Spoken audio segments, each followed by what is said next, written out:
Or more like Just something that, maybe something less, like, filled with a certain kind of emotion. Like, because you hear hot water after a cold day, you think immediately, oh, that's so refreshing, that's so good. And maybe you can not do that. Maybe you can do something that Yeah.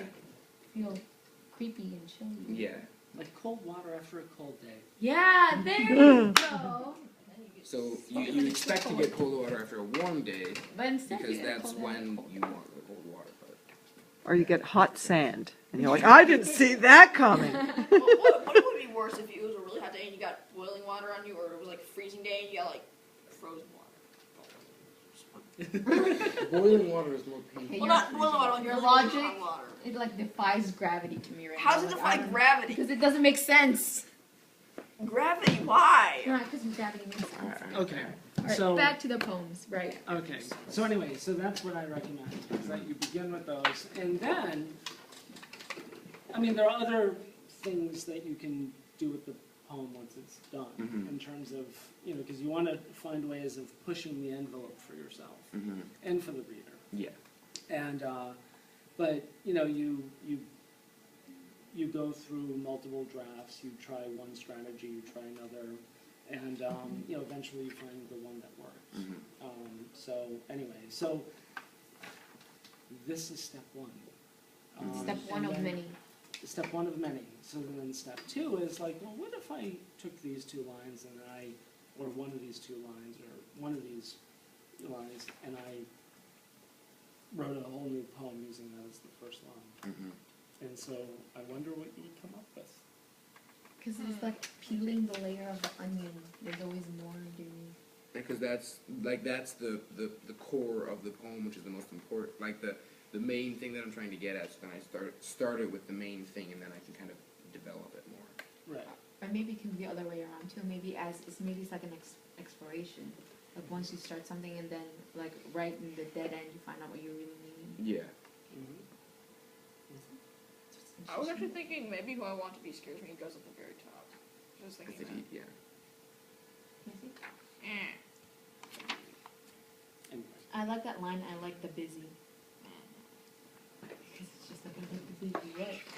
And you have to think about it. You have to think about it. Yeah. No, don't make me think.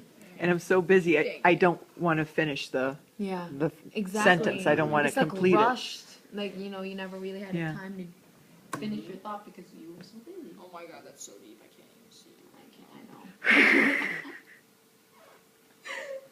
Because it feels like busy becomes a thing, not what you're doing, but a thing. It becomes like what I'm doing. What are you doing? I'm doing busy. It's like that's. Doing busy. Oh my I like God. that. Becomes a noun. Mm-hmm. Mm-hmm. Oh! And it like a lot of times people think busy is a negative thing.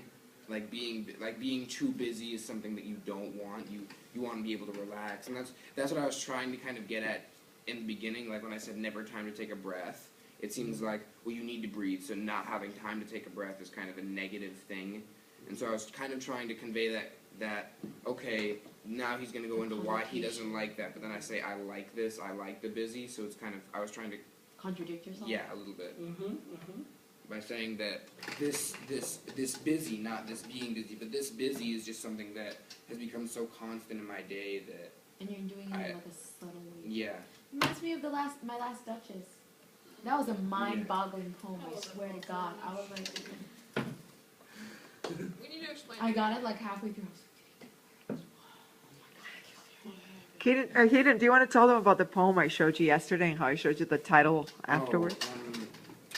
It was this poem that I don't want to say the title yet, but it kind of talked about saying it was characterizing this inanimate object and kind of talking about I don't even remember exactly what it said, but the first part was kind of making it sound inanimate. It was saying I am just something that reflects what I see.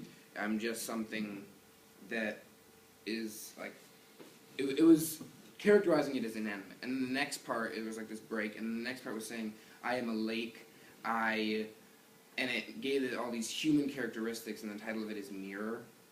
So it's like this inanimate object can be either just inanimate and only have characteristics of an inanimate object, or it can be a lake that reflects things and has emotion and kind of has this living quality to it. These mirrors also reflects you. And it's you on the inside, man. Exactly.